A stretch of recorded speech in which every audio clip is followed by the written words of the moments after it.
Hey, this is Chan from DifferenceInSkill, and I'm bringing you a video about tricks and tips, my bad, tricks and tips to how to become a better player, I guess, or how to not suck ass and do something stupid. So, first of all, big shoutouts to, I think his user is Cloud Nocturus or something around those lines. Let me just look at this real quick. Cloud Nocturus. I think that's what. Anyways, so he told me to use this light diffuser crap, and I was just like, what the hell is a light diffuser? And then I realized all it meant was you cover a light to make it less glary. So you see, like, this is fixed a lot better. I mean, it's still a bit. So basically, I have a towel on my spot lamps now. I'm afraid of them catching fire, but that's okay. So I hope I don't burn down my house.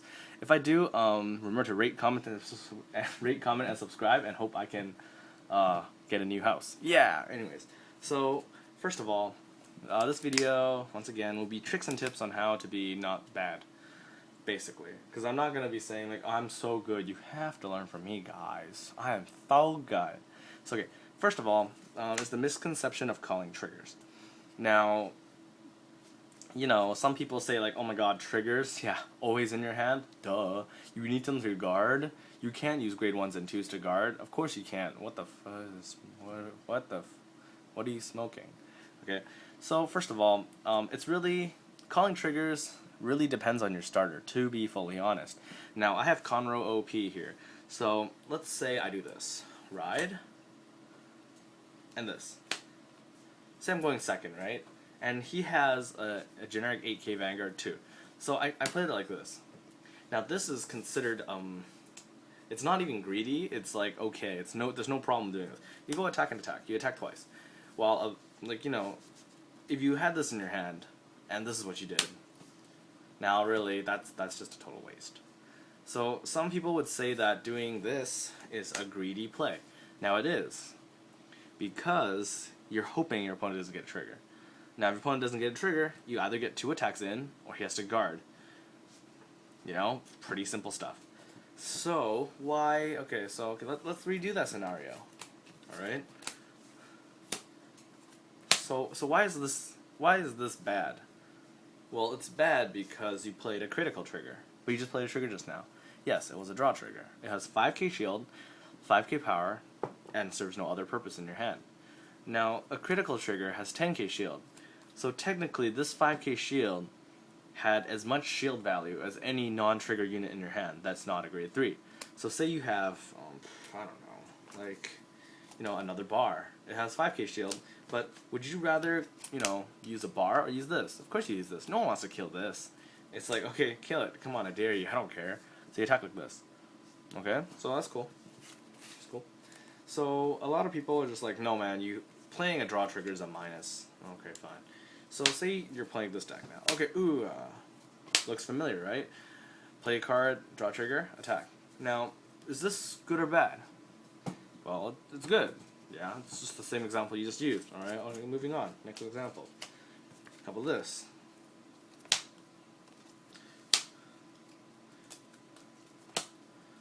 How about this? Is this good? No. But why is this not good? Because of your starting Vanguard.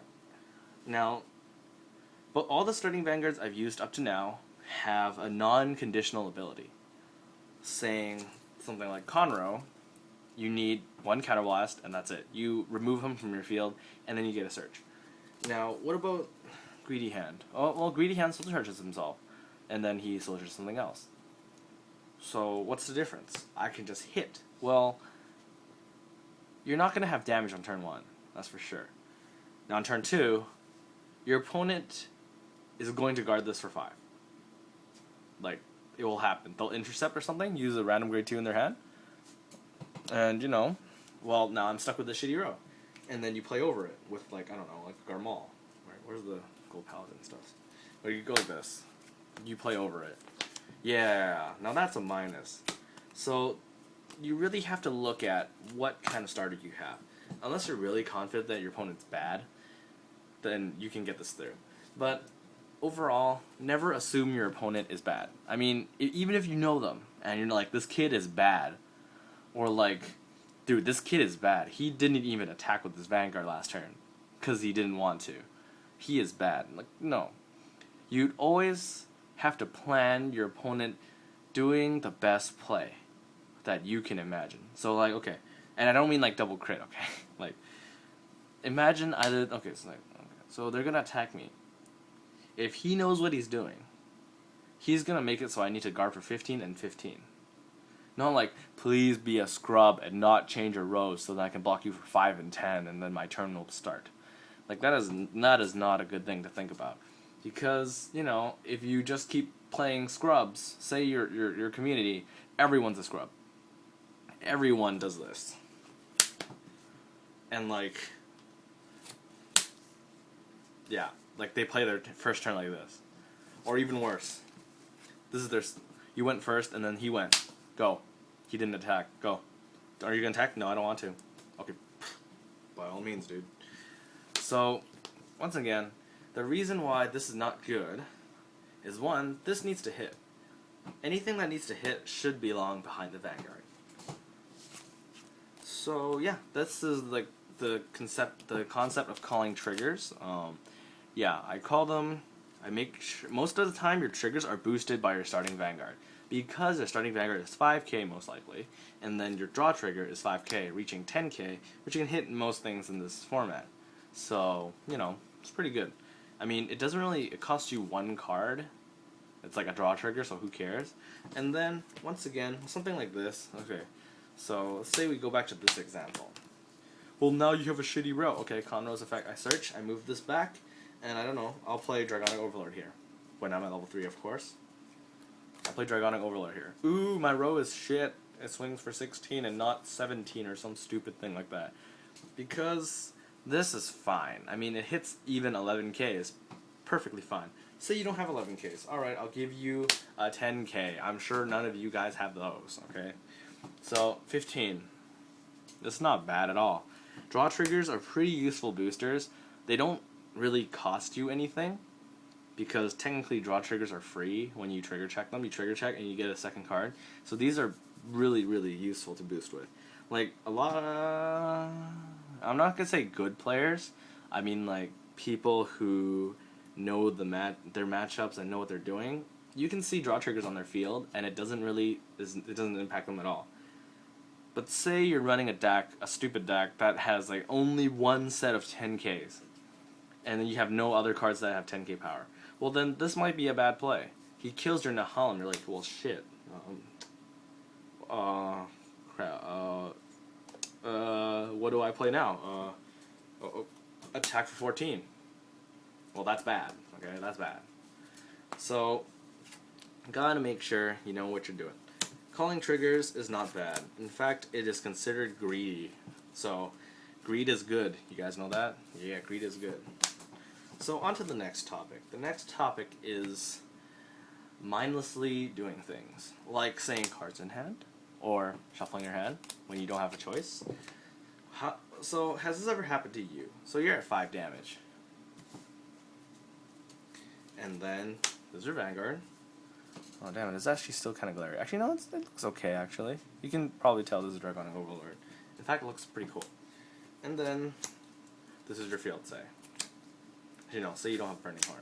So this is your field. Your field's shit. And then let's see, what's in my hand? Let's see now. Oh, there you are. Okay, so he attacks your Vanguard. Say your turn's over. He attacks your Vanguard. You need 15 to block. This is your hand. And do this.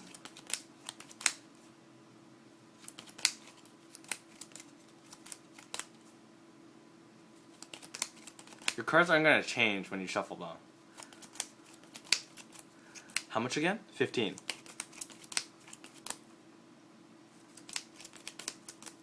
And then you're just completely wasting time. It's just like, should I guard or should I lose? I have so many options in this hand. The sky is quite nice today. I hope I get a heal trigger. I guard. And it's just like, what was the point of waiting so long to guard? What the actual F? I see a lot of people do this. Like, they clearly, their hand is like one option. You either guard or don't guard. You're gonna lose or not lose, or survive, basically. And they're just like,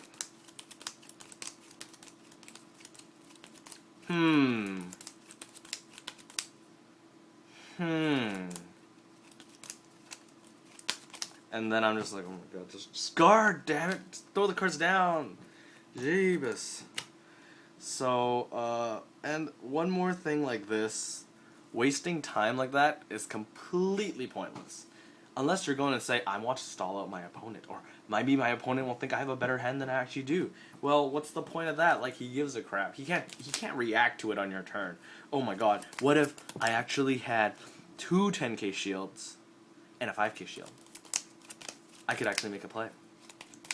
What if this was, I had 2 copies of Dragonic Overload at the end, and I could Persona Blast next turn, even though I would lose because I can't guard his effing attack.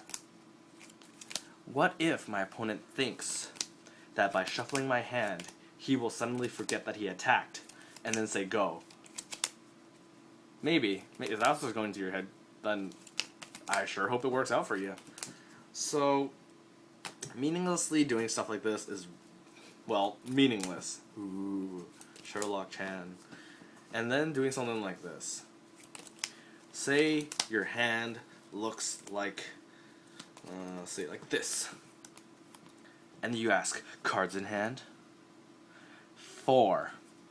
Wait, no, that's a bit too situational. Cards in hand? 6.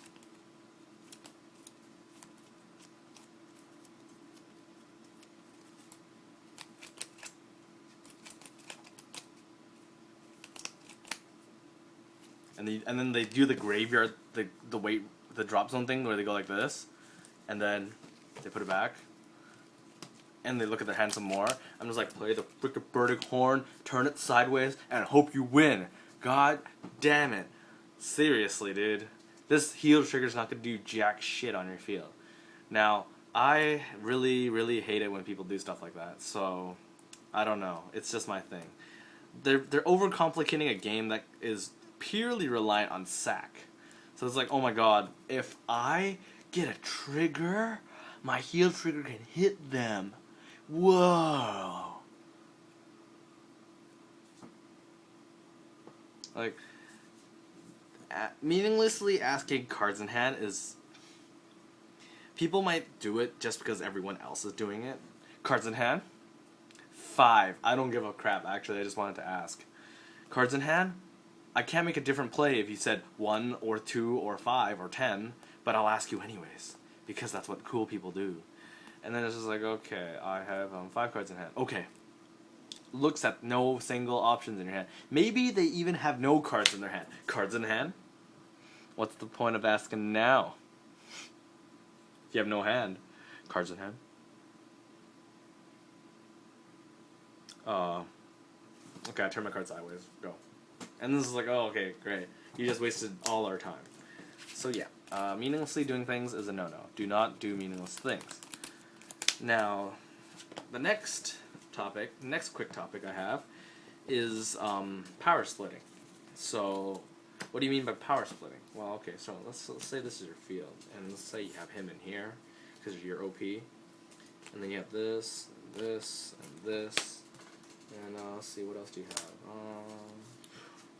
Okay. So this is your field. It's a really good field. I swear to God. This is a good field if I ever saw one. So, you go, okay. You attack with your Vanguard first, because you don't run shitty stand triggers. So you don't have to worry about triggers being wasted. Oh, this, actually, this is still kind of glary. I think it's because, oh jeez. Holy crap.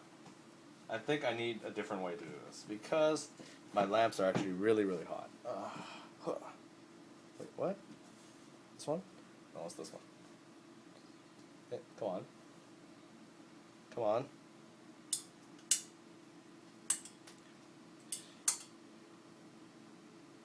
Close enough. So, this is your field. And then you're just like, okay. Check. Crit. Okay, let's say you get a blank first. Bar. Crit. Alright, so where are you going to put this crit to? Simply put, you want to take as many cards out of your opponent's hand as you can. Unless they're going to die. Then you can put this wherever the fuck you want. So say your opponent has 5 cards in hand. Wait, no, that's... Yeah. Let's say he has 4 cards in hand. No, 5 cards. 5 cards is good. So where do I put this? Do I put it on Burning Horn, or do I put it on Nahalem? Your opponent has 10k Vanguard, because he loves to play Gold Paladins, and he has a Blonde Azel, and he thinks it's the shit. And then you go, okay. So my Burning Horn, his row attacks for 20. He needs Stiff Guard for 15. My Nahalem, on the other hand, his row attacks for 16. I'll put it on Burning Horn. You attack with it, it gets perfect guarded, and he guards for 10. Oh, well, okay. Whatever. Whatever. Oh my god, I love watching Maury. It's so funny. And so then, you're like, okay, well, what have you done? Well, simply put, you put the power here, so then when you attack, when you have two 20k rows, basically. This is 21, this is 20. You attack like this. If he perfect guards you, that's fine. If he doesn't, he needs 2 cards still. So he either needs a perfect guard and a blank, or a 10k and a 5k. And you attack with this. He needs either a 10k and a 5k, or a perfect guard and a blank. So what was the difference? Say, what if my opponent doesn't have any perfect guards? Okay. So say you put all on here. You attack for 25. He guards with 2 10k shields, and then you attack with this. He guards with 1 10k shield. So what was the difference? So first of all, this attack, it took 2 cards out of hand, undoubtedly. What about this one? You only took 1. Oh, well, that is weird. Weird, isn't it? So my opponent had a 5-card hand, and now he's down to 3 cards. But if I split the power evenly, so 5k on here and nothing on here, so both rows are swinging for a magic number, amount they have to guard with at least 2 cards. You guarantee that you take out 4 cards from their hand. Now this is pretty useful. I mean, if you check your opponent's hand, they have 3 cards, and they have no intercepts. There is no way they can stop this. You go, okay, 5k here, 5k here, nothing here. They have 3 cards in their hand after blocking the end, or enter obligatory Vanguard here. And then you go, okay, I attack, you need 15, and I attack this one, you also need 15. And they're just like, well, I have 3 cards in my hand, there's no way I can possibly block this unless I rip a 10k shield in half, which doesn't work that way, by the way. And they're just like, no guard. Because they can't. They just can't deal with it. This is like, okay. So, yeah, whatever, I'll just take it. Because he has 3 cards in his hand, and there's no possible way to block 2 attacks with 3 cards when you need 15 for each. Yeah, mathematics and shit. And another thing in this situation, if you were the opposing player with 3 cards in hand, and this is the crit, he attacks with this first, which is the smart move. Actually, no, he attacks with this first, because the attacking the crit is the smart move. If you really think that you can heal, then block the one with the crit, and then take this one. Because healing with 1 card is, it's like, you're more successful to live if you're taking 1 damage than you're taking 2 damage. So if you really think that, alright man, I'm going to get a heal trigger, or in general, it's just a better play to do this. If they attack you with a crit, you will simply block the crit and take this one. Because this one will only deal 1 damage. You know, because Professor Chan, breakthrough ideas and shit. And then you take it, and you get a heal trigger. Woohoo! I live. Time to try to attack the 13k Vanguard again. Doesn't work out very well, does it? So yeah, this is not really too quick. It says 19 minutes right now, actually. So this is you know, quick tips and tricks videos on how to be not bad. So if you guys want some more tips and tricks on how to be not bad, I guess you guys can ask a question, I guess, since I hear a lot of people ask stupid things like, if one of my rear guards retire on my main phase, on my opponent's turn, does Blazing Flare gain 3k for the turn? Well, just read the card. In that case, you might as well just read the card again, because I will tell you basically to read the card. And like, I probably won't be like, I'll explain it to you. It only works on your turn's main phase. Just read the effing card, dude. So yeah, it's channel for DifferenceInSkill, bringing you tips and tricks, whatever the hell I will call this. And hope you guys enjoy this stuff. And thank you all for subbing and all this good stuff, because we need support. Kind of, not really. it's always nice to read comments. Like, this is the one thing I do at work the most. I read comments. I am so glad that every time I check my iPhone, like every 20 minutes or so, we have a new comment to read, regardless if it's pointful or pointless. So yeah, this looks so nice to get. I swear, in a double deck box, this looks the best. I swear. You just have this, and then it just looks great. This should be Royal Paladin, this should be Kagero, but this is actually just Dark Irregular. So, bye!